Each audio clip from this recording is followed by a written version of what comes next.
तो हम लोगों ने अभी जब पिछला लेक्चर था तो पिछले लेक्चर में हम लोगों ने बातचीत की थी कि डायगोनलाइजेबल कब होगा।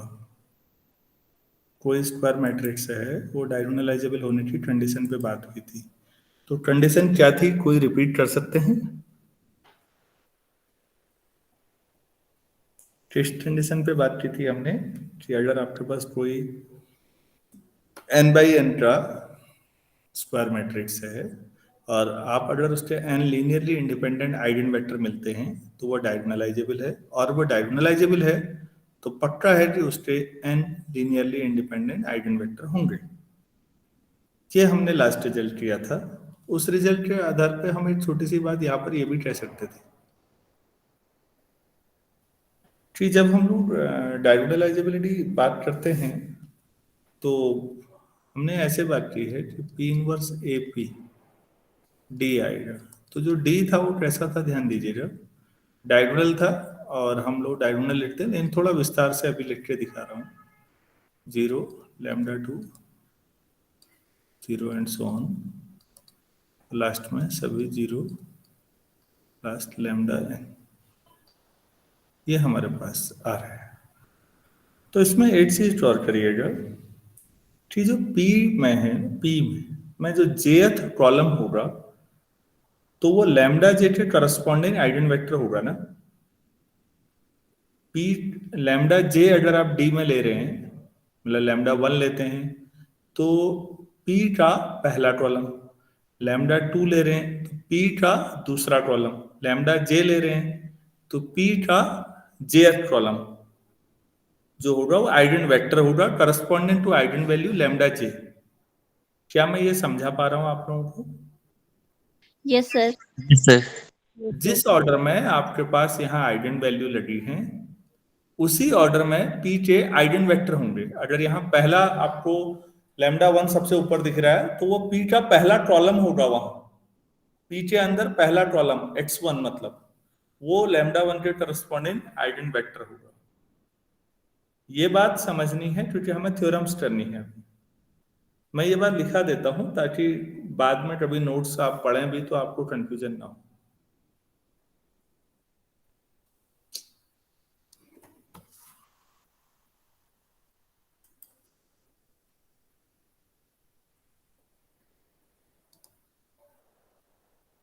इन द अबव प्रूफ ये लिख लीजिएगा,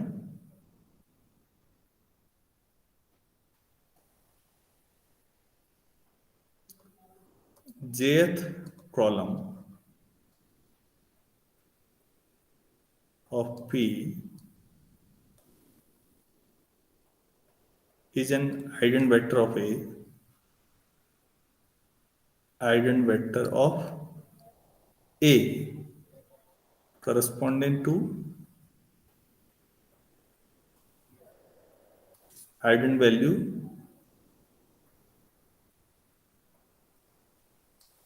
lambda j।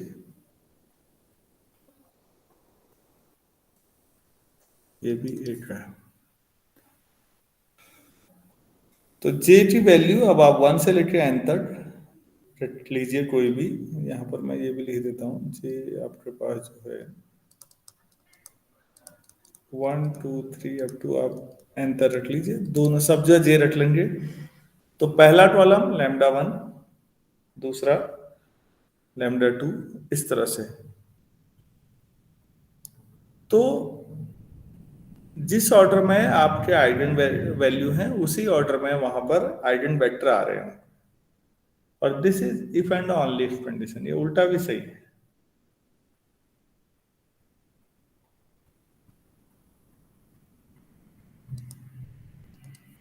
This is if and only if condition.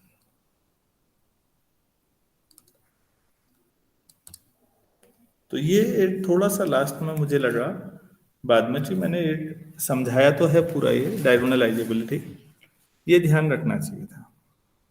ठीक, अब नेक्स्ट थ्योरम पे जाते हैं जो अभी मेनली लेक्चर जहां से शुरू होना था, मैं अब उस पे आता हूं। और पहला ये है कि अगर कभी किसी मैट्रिक्स के स्क्वायर मैट्रिक्स के सारे ही आइगन वैल्यू अलग अलग हैं, डिफरेंट हैं, तो ये गारंटी हो गई कि वो डायगोनलाइजेबल होगा। लेकिन इसका कन्वर्स सही नहीं है। If the eigen values of an n by n matrix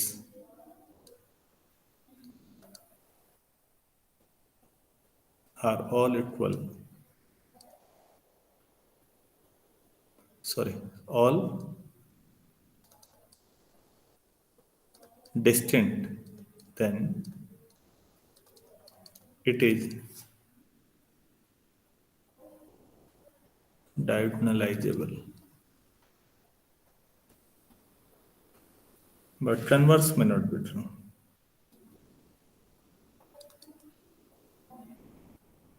Converse may not be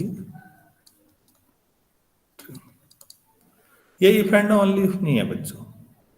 diagonalisable है तो जरूरी नहीं है एक के सारे ही आइगन वैल्यूज डिफरेंट हो, लेकिन अगर डिफरेंट हैं सारे डायगोनल तो ए डायगोनलाइजेबल होगा।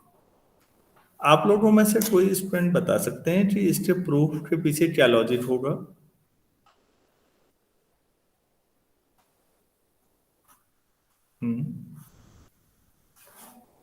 हेलो सर, अगर आइगन वैल्यूज हमारी सारी डिस्टिंक्ट हैं तो जो आइगन वैल्यूज के कॉरस्पॉन्डिंग जो आइगन वेक्टर्स होंगे वो सारे के सारे आपस में लीनियरली इंडिपेंडेंट होंगे। बस, वेरी गुड, बहुत बढ़िया, शाबाश। तो यही लॉजिक है। और आइगन वेक्टर, और आज ही हमने थ्योरम पढ़ी है कि अगर सारे आइगन वेक्टर जो ये हैं ना, देखिए लेट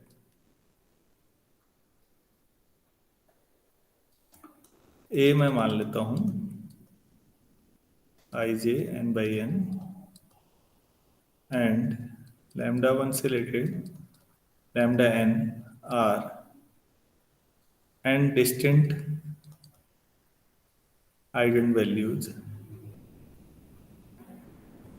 ऑफ ए के जो एंड डिस्टिंक्ट आइगन वैल्यूज हैं वो है,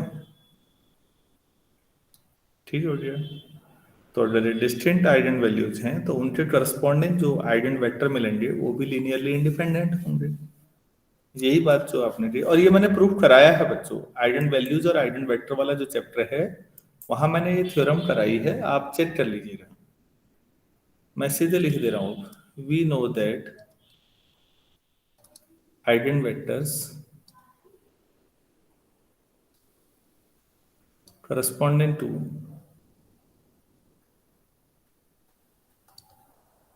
different eigenvalues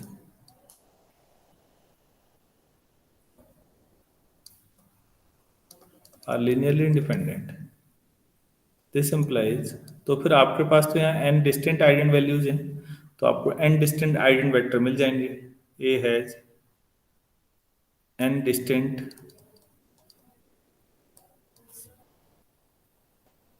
डिस्टिंक्ट है तो लीनियरली इंडिपेंडेंट होंगे, तो लीनियरली इंडिपेंडेंट आइगन वेक्टर्स। और अगर ऐसा है तो फिर A इज डायगोनलाइजेबल। तो हो गया, बहुत छोटा रिजल्ट है। तो अगर कभी ये मिल गए कि आइगन वैल्यू डिफरेंट है तो कुछ करना ही नहीं है, सीधे लिख देना है कि ये डायगोनलाइजेबल होगा। अच्छा, इसका कन्वर्स, अब क्योंकि बच्चों अभी चैप्टर शुरू किया है इससे न्यूमेरिकल तो हमने अभी किए नहीं है, तो हम लोग ऐसे करते हैं,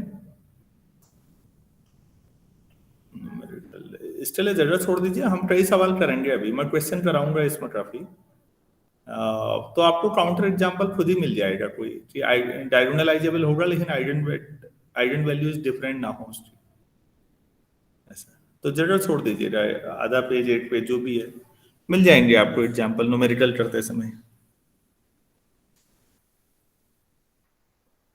अच्छा, तो यहां से एक कॉरोलरी आपको एक छोटा सा रिजल्ट और मिलता है,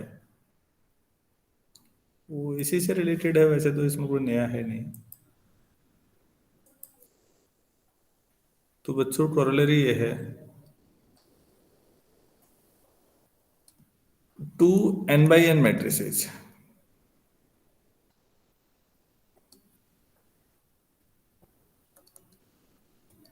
with the same set of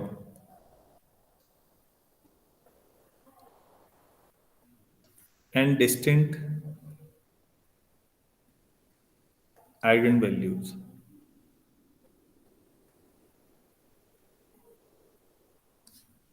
are similar।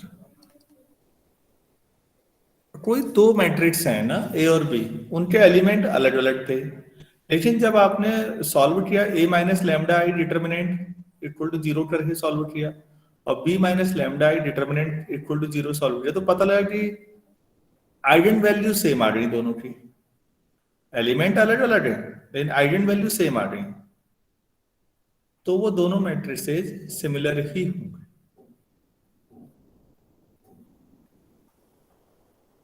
क्या ये समझ पा रहे हैं क्या कहा गया है, कैसे प्रूव Yes, करेंगे? sir. दोनों डी, कोई डायगोनल मैट्रिक्स डी के सिमिलर होंगे या नहीं? भाई पहला है, उसके एन आपके डिस्टिंक्ट आइगन वैल्यूज हैं, तो एक सिमिलर होगा किसी डी के, और बी भी किसी डी के होगा, और सिमिलरिटी ट्रांजिटिव है, सोचिएगा। ए के पास एन डिस्टिंक्ट आइगन वैल्यूज हैं, तो ए डी के सिमिलर होगा और डी किसी बी के सिमिलर होगा, तो यहाँ से ए सिमिलर टू बी आ जाएगा या नहीं? कर लेंगे यस, इसको। Yes sir. मेरे ख्याल से तो ट्रिवियल केस जैसा है, कुछ है नहीं उसका करने के लिए ज्यादा।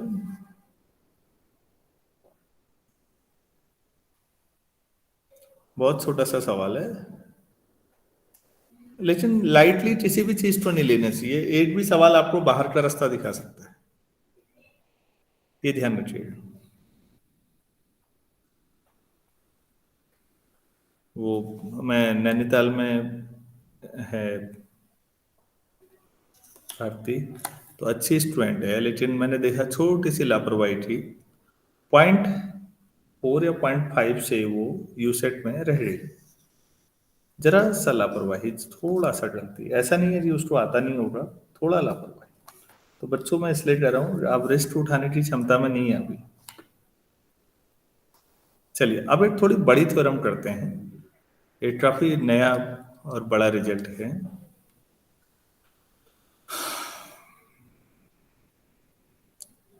अगर कभी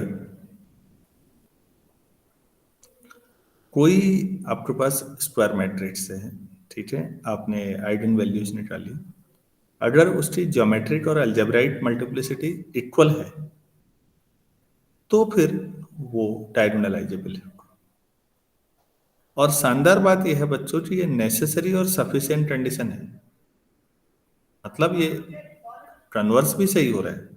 अगर आपके पास कोई स्क्वायर मैट्रिक्स है और कोई भी आप आइगन वैल्यू लेते हैं, उसकी उसकी अलजेब्राइक और ज्योमेट्रिकल मल्टीप्लिसिटी सेम आ रही है वहां पर, हर एक के लिए ऐसा हो रहा है, तो वो मैट्रिक्स डायगोनलाइजेबल है। डायगोनलाइजेबल है तो अलजेब्राइक और ज्योमेट्रिक मल्टीप्लिसिटी सेम। पहले स्टेटमेंट लिखते हैं, फिर एक बार दोबारा समझते हैं क्या कहा जा रहा है। The necessary and sufficient condition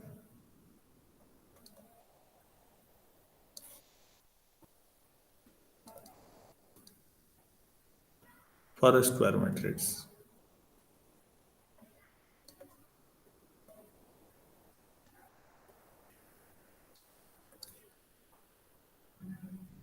to be similar to a diagonal matrix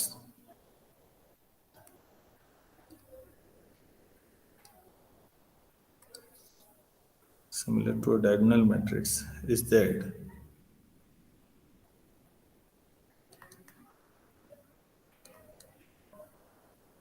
that the geometric multiplicity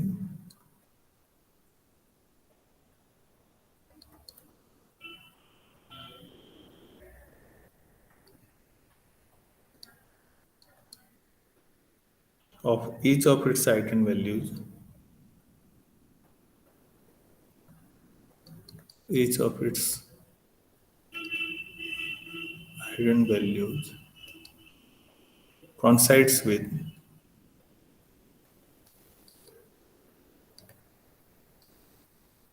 the algebraic multiplicity.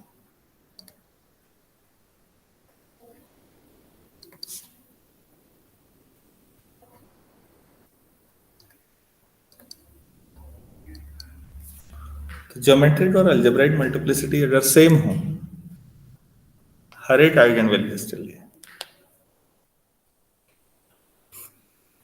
तो वो डायगोनलाइजेबल होगा और उल्टा भी सही है। तो बच्चों पहले आप लोग बताना चाहेंगे कि ज्योमेट्रिक और अल्जेब्राइक मल्टीप्लिसिटी किसी आइगन वैल्यू की होती क्या है, कोई बताएंगे?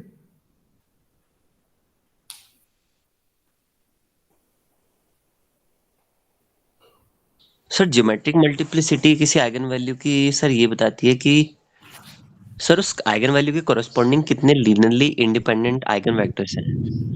ठीक। और अल्जेब्राइक? सर अलजेब्राइक मल्टीप्लिसिटी ये बताएगी कि कैरेक्टरिस्टिक पॉलिनोमियल में के जो रूट्स हैं उसमें कोई आइगन वैल्यू कितने बार रिपीट हो रही है, कितने बार आ रही है या वो उस फिर आइगन वैल्यू की अल्जेब्राइक मल्टीप्लिसिटी मतलब यस सर। तो रूट का ऑर्डर क्या है, जो रूट निकालते हैं ना characteristic equation, root yes sir. का ऑर्डर क्या है हम लोग ये चलिए देखते हैं इस रिजल्ट को। तो प्रूफ में पहले मैं नेसेसरी कंडीशन ले लेता हूं।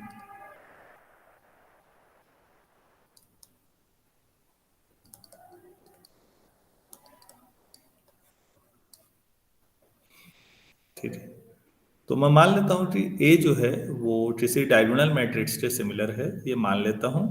और मैं प्रूफ करूंगा कि अलजेब्राइक और ज्योमेट्रिक मल्टीप्लिसिटी हर आइगन वैल्यू के लिए बराबर होगी, ये प्रूफ करूंगा। तो मैं इस बात को भी लिखा देता हूं ताकि आपको कंफ्यूजन ना रहे।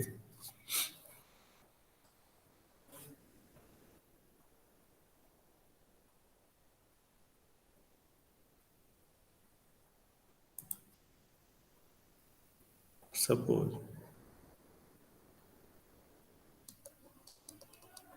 ए हमारे पास ये है A I J N by N, B similar to D, D कैसा है, डायगोनल है, लैम्डा वन से लेकर लैम्डा एन।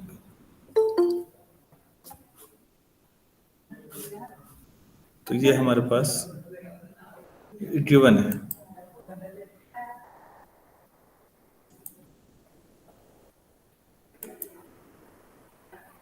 ये है हमारे पास सिमिलर टू डी, ठीक है। तो यस हाँ जी, तो क्लेम क्या है हमारे पास कि अलजेब्राइक और ज्योमेट्रिक बराबर होंगे, मैं उसे लिख नहीं रहा हूं। तो फिर आपके पास अगर ए जो है डी के साथ सिमिलर है तो आपको एक नॉन सिंगुलर मैट्रिक्स पी मिलेगा। This implies there exist non singular matrix P such that P inverse A P करेंगे तो डी मिलना चाहिए। ठीक हो गया। और दूसरी बात ये भी है कि जो लैम्डा वन से लैम्डा एन है वो फिर ए के आइगन वैल्यूज हो जाएंगे डायरेक्टली, सही है ना? और भाई सिमिलर है ना, ए डायगोनलाइजेबल है, आप मान के चल रहे हैं डायगोनल मैट्रिक्स से सिमिलर है, तो जो डायगोनल में एलिमेंट्स हैं वही आइगन वैल्यूज होंगी ना ए की। This implies yes sir. Also lambda one lambda two up to lambda N are eigen values of A. ये हमारे पास इंफॉर्मेशन हो गई। अब कोई एक आइगन वैल्यू लेते हैं हम, उसको जो भी नाम दें, तो मैं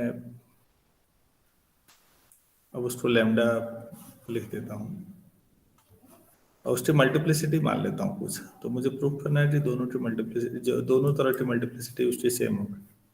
suppose lambda be an eigen value of algebraic multiplicity of algebraic multiplicity k मान लीजिए, मतलब वो रूट k बार रिपीट हुआ है। लैम्डा में तो पॉलिनोमियल बनी होगी, रूट को कुछ और सिंबल से दिखाएं तो ऐसा रहेगा। तो ऐसा करते हैं, लैम्डा की जगह पर लैम्डा में बनी होगी लैम्डा से लैम्डा वन लैम्डा टू, उनके पर्टिकुलर वैल्यू अल्फा ले लीजिए। लेट अल्फा भी N eigen value of algebraic multiplicity k, मतलब अल्फा k टाइम रिपीट हुआ है। ठीक है, सपोज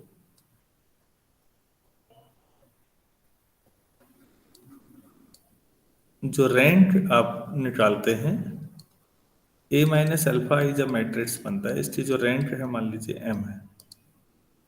अगर इसकी रैंक n है तो ये होमोजेनियस सिस्टम बना सकता है। दिस सिस्टम, कौन सा system? a minus alpha i times x से होमोजेनियस है, इक्वल टू 0। इसके कितने लीनियरली इंडिपेंडेंट सॉल्यूशन होंगे? रैंक m है, n बाई n का सिस्टम है, तो n माइनस m याद है? Yes sir. ये आपके पास a है, यहाँ पर a minus alpha this has n minus m linearly independent solution. तो फिर n माइनस m इतने लीनियरली इंडिपेंडेंट होंगे, तो ये n माइनस m जो है वो अल्फा की ज्योमेट्रिक मल्टीप्लिसिटी होगी या नहीं? क्योंकि जितने लीनियरली इंडिपेंडेंट सॉल्यूशन मिलेंगे वही तो ज्योमेट्रिक मल्टीप्लिसिटी हुई, अभी तो बोला आपने। यस सर, आइगन वेक्टर होंगे। हाँ, मतलब वही तो नॉन जीरो वेक्टर होंगे वो सब, और लीनियरली इंडिपेंडेंट भी हो रहे हैं, तो वही तो हुआ। करते एक ही बात तो कह रहे हैं आप। Yes sir. This implies n minus m will be geometric multiplicity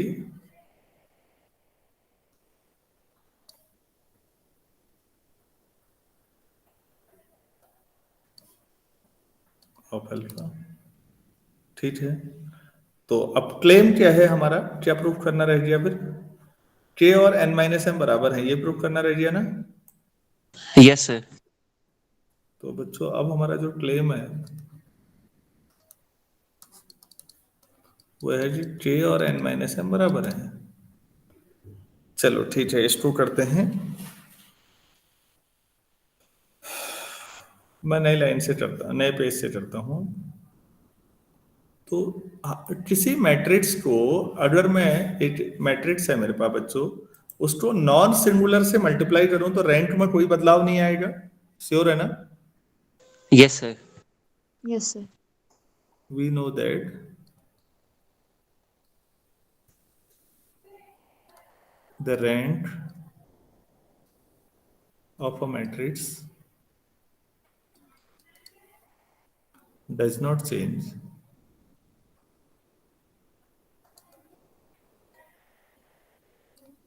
on multiplication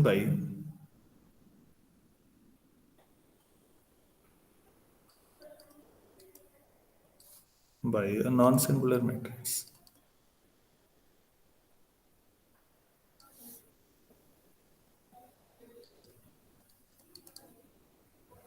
So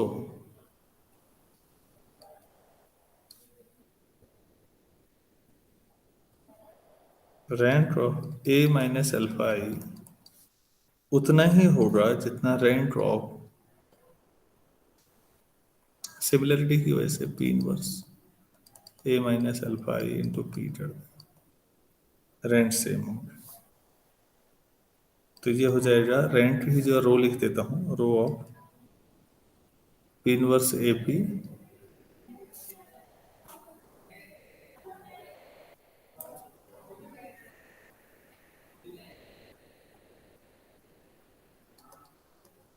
P inverse A P minus alpha आई।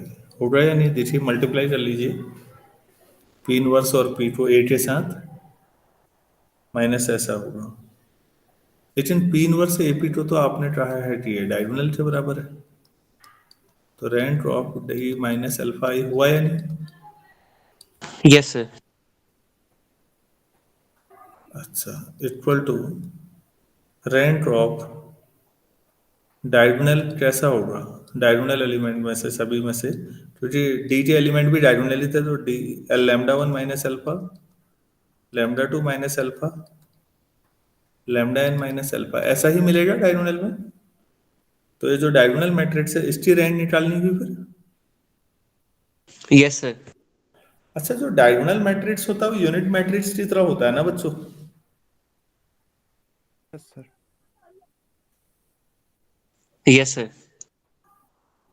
तो ये कितना आ जाएगा? मैं इसको एन माइनस टे लिख रहा हूँ। क्यों लिख रहा हूँ, जरा कोई बता सकते हैं?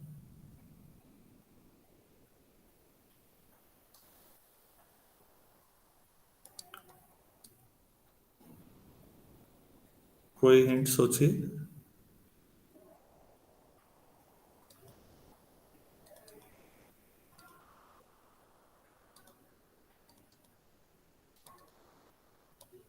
नहीं?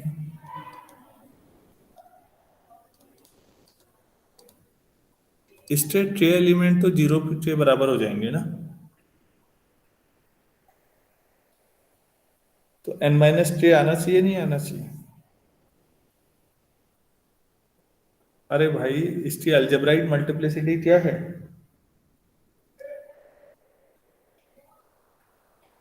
के। तो के यार, तो वो लैम्डा माइनस के तो दे ही रहा है ना, लैम्डा माइनस मतलब अल्फा की पावर के, उतनी जो यस जीरो देगा वो। Yes sir. आपने ही तो कहा कि अलजेब्राइक मल्टीप्लिसिटी के है। मैं आप सभी से रिक्वेस्ट करूंगा, मल्टीप्लिसिटी ढंग से क्लियर करिएगा। मल्टीप्ली वही बेस फाउंडिंग चीजें हैं कुछ, उन्हीं को तैयार कर लो, बाकी कुछ नहीं होता कहीं भी। तो के जो है तो अल्फा जीरो दे दे रहा है, तो इसकी रैंक एन माइनस के हो जाएगी। तो फिर आपके पास, सो रैंक ऑफ, आपने कहा ए माइनस अल्फा आई, और ये आपने एम माना था, अब आप कह रहे हो ये एन माइनस के है, तो यहाँ से के कितना हो जाएगा? एन माइनस, अब यही प्रूव करना था। Yes sir.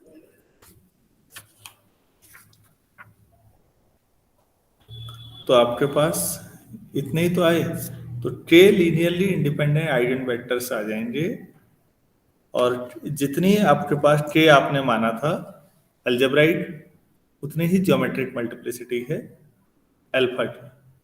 अल्फा तो आर्बिट्रेरी आइगन वेक्टर था, तो इसका मतलब हर एक की ज्योमेट्रिक और अलजेब्राइक मल्टीप्लिसिटी बराबर। क्या मैं ये पूरा कंसेप्ट समझा पाया आप लोगों को? Yes sir. Yes sir. तो अलजेब्राइक और ज्योमेट्रिक मल्टीप्लिसिटी आनी चाहिए समझ में, बाकी कुछ नहीं है बच्चों उसमें।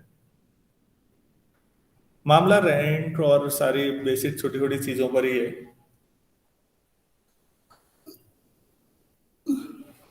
तो आप जितना मेंटेन कर सकते हैं, मेंटेनेंस ही सबसे टफ काम है। मैं हमेशा कहता हूँ, सीखना टफ नहीं है ऐसा। अब रिवर्स सिचुएशन करते हैं, अगर हर एक आइगन वेक्टर, आइगन वैल्यू की ज्योमेट्रिक और एल्जेब्राइक मल्टीप्लिसिटी सेम हो जाए, तो जो मैट्रिक्स है वो डायगोनलाइजेबल होगा, ये प्रूफ करना है। तो उसमें sufficient condition,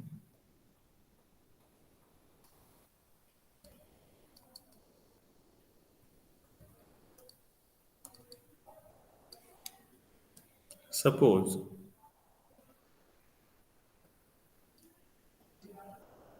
geometric multiplicity equal to algebraic multiplicity for each eigenvalue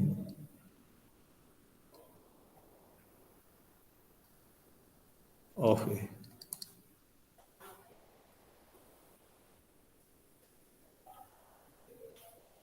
ठीक हो गया।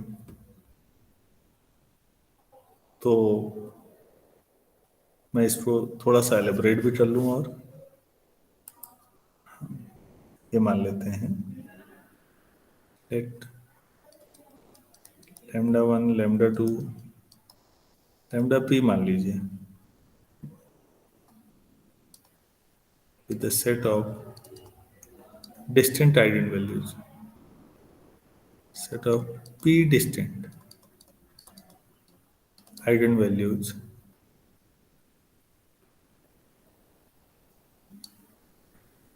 of A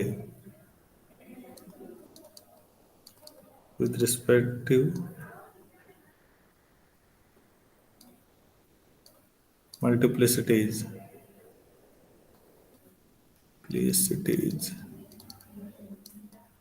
R1 R2, ऐसे मान लीजिए multiplicity lambda P T R P. So R1 plus R2 plus R P, total सारी मिला के रैंक n हो जाएगी। ये आपको गिवन है। अलजेब्राइक और ज्योमेट्रिक मल्टीप्लिसिटी सेम है बच्चों, ध्यान से समझिएगा। और आपने मान लिया कि p डिस्टिंक्ट आइगन वैल्यूज ये हैं, lambda 1 lambda 2 lambda 3 lambda p तक। और इनकी जो मल्टीप्लिसिटीज है R1 R2 R3, ये कौन सी मल्टीप्लिसिटीज की बात हो रही होगी?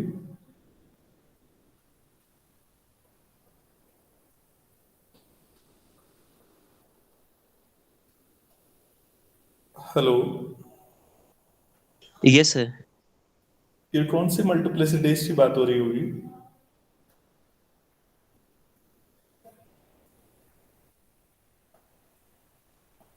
अरे भाई, दोनों बराबर हैं इस समय तो। ये तो अलजेब्राइक है वैसे, क्योंकि आइगन वैल्यूज हैं और उनकी मल्टीप्लिसिटी ये है, और दोनों बराबर हैं, तो ज्योमेट्रिकल भी वही है, इसीलिए कोई नाम नहीं दिया। ये मल्टीप्लिसिटीज हैं हर एक की, और टोटल मिला के आपको n आ गया है, जो मैट्रिक्स n बाई n था। तो अब आपको प्रूफ क्या करना है? आपका क्लेम क्या होना चाहिए यहाँ पर? सर मैट्रिक्स डायगोनलाइजेबल होगी।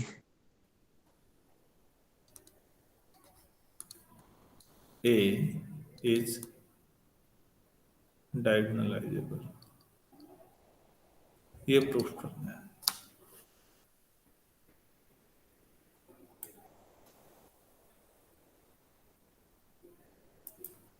तो A डायगोनलाइजेबल है, ये हमारा क्लेम है बच्चों, ये हमें प्रूफ करना है। कैसे करें? अब इसको देखिएगा, हम थोड़ा सा आइगन वेक्टर्स को डिफरेंट वे में अरेंज करते हैं। देखिए, मान लेते हैं मैट्रिक्स फॉर्मेट की तरह C11 C12 C1R, फिर नई लाइन में करते रहिए ऐसे। लास्ट में क्या आ जाएगा? 2 1 2 से होता है, तो लास्ट में C P1 C P2 C, ऊपर पहले में 1 R1 कर दीजिएगा, तो यहाँ हो जाएगा P RP। ये आपके पास कोई क्वेश्चन बने कर लीजिए। तो ये आपके पास जो पहली लाइन है वो लैम्डा 1 के करस्पॉन्डिंग मान लेते हैं, ध्यान से सुनिए। जो पहली रो है वो लैम्डा 1 के corresponding linearly independent eigen values eigen vector हैं, और लास्ट ऐसे ही लैम्डा p के corresponding linearly independent eigen vectors है। हर रो इसी तरह से आगे सोचते रहिए। तो ये क्या है, ये बात समझ में आई? Yes sir. Let this sentence पूरा कर देते हैं। B linearly independent sets of eigen vectors of eigenvectors corresponding to the eigenvalues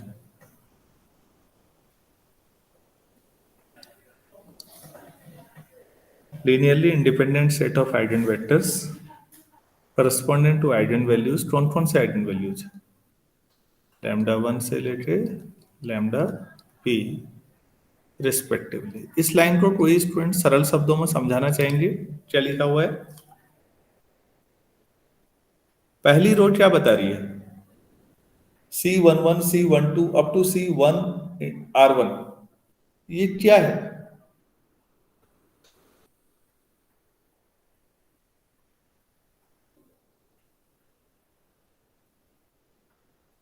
sir multiplicity है आइगन वैल्यू लैम्डा 1 के कॉरस्पॉन्डिंग। हाँ, लैम्डा 1 के करस्पॉन्डिंग लैम्डा 1 मिला आपको एक आइगन वैल्यू। अब लीनियरली इंडिपेंडेंट कितने आइगन वेक्टर इससे जुड़े हुए हैं वो सब पहली रो में लिखे हैं। क्या मैं बाकी स्टूडेंट को भी समझा पा रहा हूं?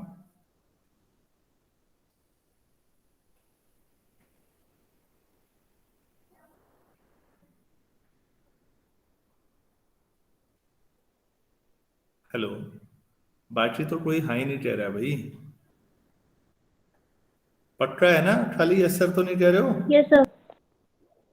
क्लियर है? अच्छा, लैम्डा Yes, 1 sir. के करस्पॉन्डिंग जितने लीनियरली इंडिपेंडेंट जो ज्योमेट्रिक मल्टीप्लिसिटी होती है, मतलब लैम्डा 1 की, वो पहली रो में सारे वेक्टर दिए हुए हैं। ऐसे लैम्डा पी के करस्पॉन्डिंग लास्ट रो सोच लो एंड सो ऑन, बाकी बीच में सोच लीजिए। हमने ये कहा है। अब ये जितने भी वेक्टर हैं टोटल, ये n वेक्टर्स हैं टोटल, क्योंकि ये सब R1 R2 RP, ये सब इन सब का सम ऊपर कितना लिखा हुआ है आपने? n लिखा हुआ है, याद है आपको ऊपर इक्वेशन? Yes sir. ये R1 R2 R3 RP Rn Rn लिखा हुआ है। तो ये जितने इक्वेशन 1 में n वेक्टर हैं, अब हम ये प्रूव करना चाह रहे हैं कि ये सब आपस में लीनियरली इंडिपेंडेंट है। यहाँ पर मैं फिर एक बार क्लेम कर देता हूँ कि अब मैं क्या करना चाह रहा हूँ। तो मेरा क्लेम जो है वो बार बार बदल रहा है हर सिचुएशन में। अब मैं ये कह रहा हूँ, ये हमें करना है डायगोनलाइजेबल के लिए। अगर मैं ये सारे वेक्टर लीनियरली इंडिपेंडेंट दिखा दूं और ये n है और a भी n बाई n का ही था, तो क्या a डायगोनलाइजेबल नहीं हो जाएगा? Yes sir. हमने पढ़ा है कि डायगोनलाइजेबल के लिए आज की पहली थ्योरम थी सुबह कि बच्चों डायगोनलाइजेबल के लिए जितने वेक्टर हैं वो सब आपस में लीनियरली इंडिपेंडेंट हैं, तो वही दिखाना भी है। तो मैं वही फिर लिख रहा हूँ सरल शब्दों में। We claim that n vectors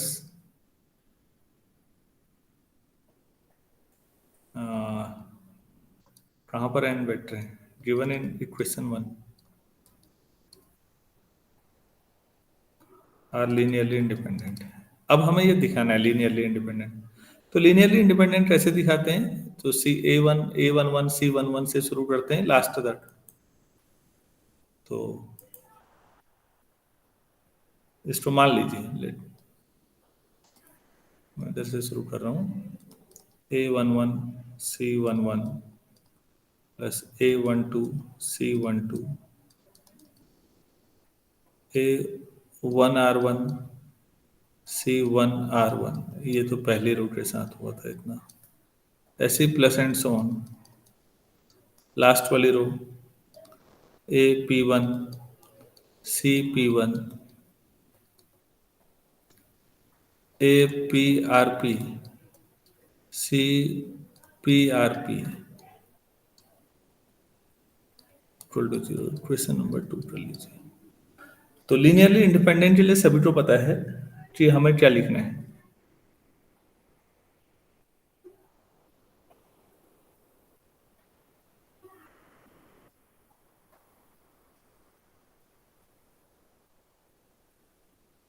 ठीक हो गया? तो हम इस इक्वेशन को ऐसे भी लिख सकते हैं। सोचिएगा, पहली equation let x1 equal to A11 C11 पहले ब्रैकेट में A1 R1 C1 R1, इसको X1 मान लीजिए एंड सो ऑन।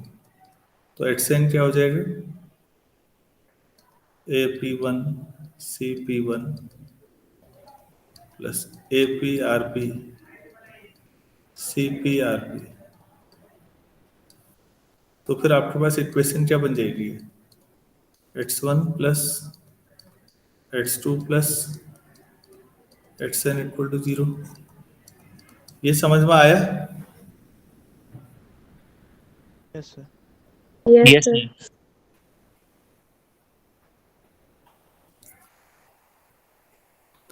X1 क्या है? जरा ध्यान दीजिएगा,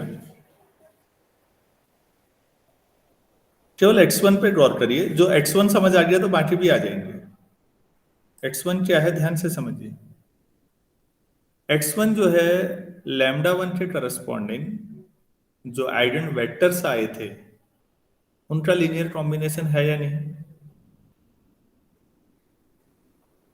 X1 लीनियर कॉम्बिनेशन है, दिख रहा है आप लोगों को? Yes, sir. Yes, sir. खाली ऐसा भी यस सर कह क्या फायदा बच्चों? X1 लीनियर कॉम्बिनेशन है या नहीं, जरा देखिए तो। A11 C11 से लेके A1 R1 C1 R1 तक है X1। तो लीनियर कॉम्बिनेशन है ना कुछ चीजों का? किन चीजों का लीनियर कॉम्बिनेशन है? Yes, sir. C11 से लेके CR1 तक का। Yes, ये sir. क्या है? इक्वेशन 1 में लिखा है आपने C11 C12 C1 R1 जो लिखा है पहले, ये क्या है? मतलब ये लैम्डा 1 के करस्पॉन्डिंग आइगन वेक्टर हैं लीनियर। Yes sir. तो कुछ अगर आइगन वेक्टर हैं तो उनके लीनियर कॉम्बिनेशन से जो मिलता है वो भी आइगन वेक्टर ही होता है। Yes sir. तो उनके लीनियर कॉम्बिनेशन से तो X1 मिला, तो X1 भी एक आइगन वेक्टर हुआ या नहीं? Yes. यस सर होगा। तो X1 होगा, ऐसे ही बाकी Xn तक ये सब आइगन वेक्टर ही हैं। फिर इक्वेशन 3 में भी इस बात को मैं लिख देता हूं here. X1 is a linear combination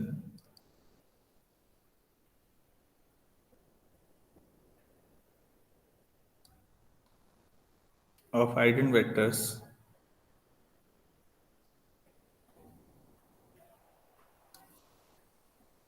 of A corresponding to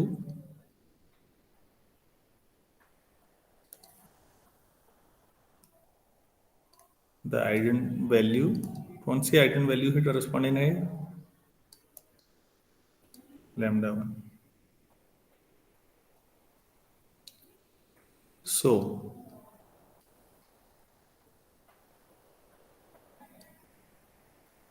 अगर X1 0 नहीं होता है तो X1 भी एक आइगन वेक्टर हुआ नहीं? Is also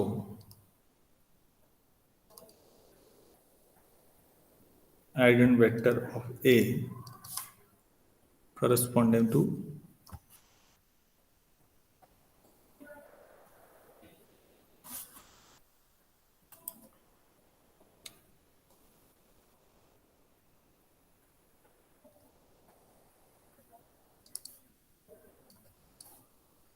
lambda 1। सिमिलरली यही टर्म हम we can say about यही औरों के लिए भी बोल सकते हैं H2 and so on HP। Equation 3 में मैंने HP लिखना चाहिए था, यहाँ पर भी इन सबका सम n है तो इक्वेशन 3 में शुरू करेक्शन कर लीजिएगा, लास्ट HP होना चाहिए था।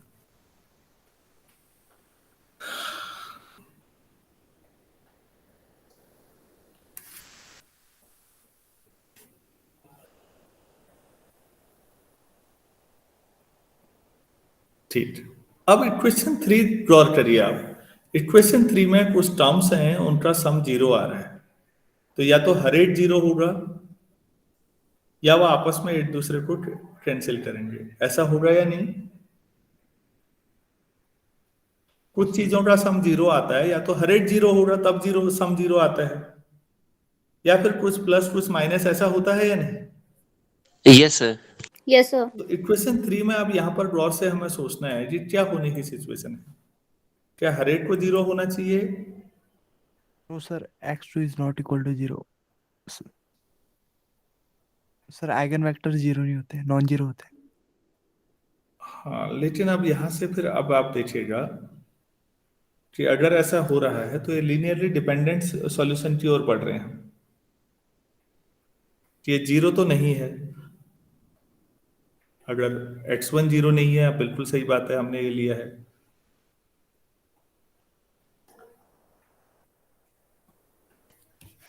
तो अगर ये जीरो नहीं होता है, कहा है यार x1 is a linear combination of this, तो x1 भी आपके पास आइगन वेक्टर होता है अगर x1 जीरो नहीं होता है। मैं ये बात लिख देता हूं पहले, ताकि आपका कंफ्यूजन दूर हो जाए। In case someone of x1 up to xp is not zero,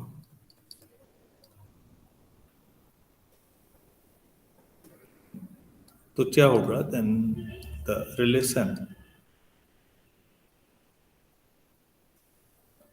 कौन सा रिलेशन? जो इक्वेशन 3 ऊपर लिख रखी है मैंने, implies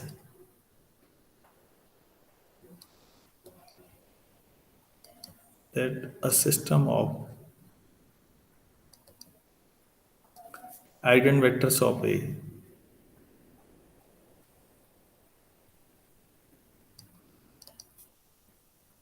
corresponding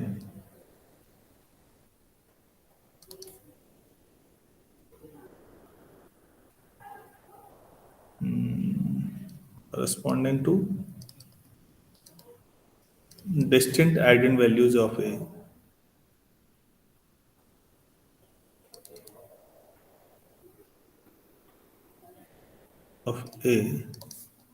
is linearly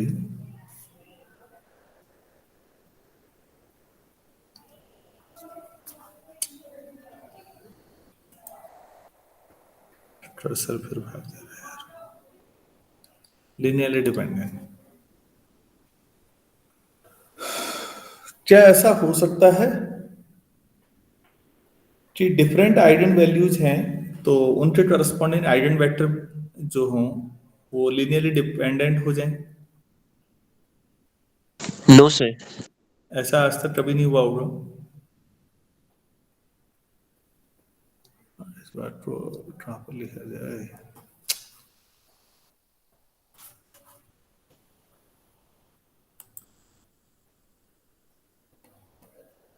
but this is not possible. ऐसा तो हो ही नहीं सकता कि डिफरेंट आइगन वैल्यूज हैं और है।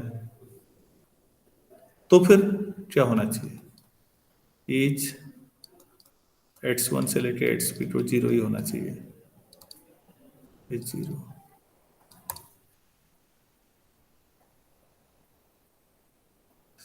ठीक हो गया। यहां तक नोट कर लिया तो मैं नए पेज में शुरू करूं जरा सा। Yes sir. अच्छा बच्चों ये बताइए, सिंस यार खाली जगह घेर ली इसने, 2 लाइन और बात। सिंस C11 C12, हम पहली लाइन ले लेते हैं, C1R1 is a set of, हमने कहा था लैम्डा 1 के करस्पॉन्डिंग लीनियरली इंडिपेंडेंट वेक्टर है, is a set of linearly independent vectors. So अगर आप ऐसा लेते हैं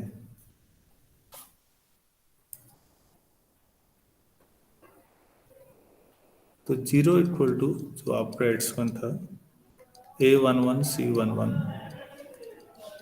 प्लस A1R1 C1R1, और इससे अगर क्योंकि लीनियरली इंडिपेंडेंट है तो आपके A11 से लेके A1R1 तक सब जीरो हो गए। दूसरी रो से आप ऐसे ही बाकी सारे कोफिशिएंट भी जीरो कर सकते हो। सिमिलरली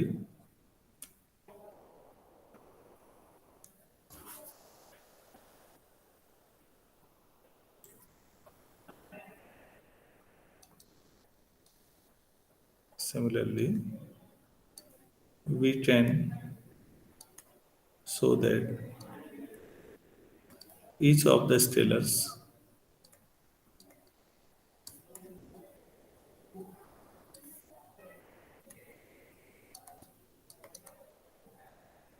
in equation 2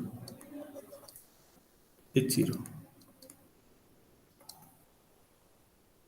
अगर इक्वेशन 2 में हर एक 0 आता है, देखिए जरा इक्वेशन 2 में सारे कोफिशिएंट 0 आते हैं, तो बच्चों ये सब आपस में लीनियरली इंडिपेंडेंट वेक्टर हो जाएंगे या नहीं? Yes sir. तो ये टोटल n वेक्टर हैं और ये सब लीनियरली इंडिपेंडेंट हैं। अगर ये लीनियरली इंडिपेंडेंट हो तो लिख लीजिए, सो A has n linearly independent vectors, तो A इज डायगोनलाइजेबल। भाई इतना ही प्रूफ करना था।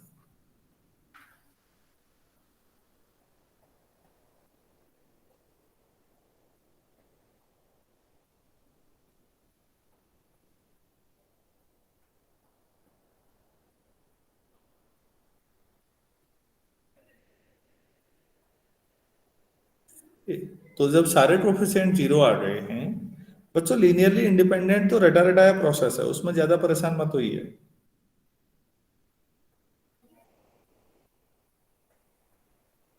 तो बस सीधे लिख दीजिए अगर ऐसा है तो।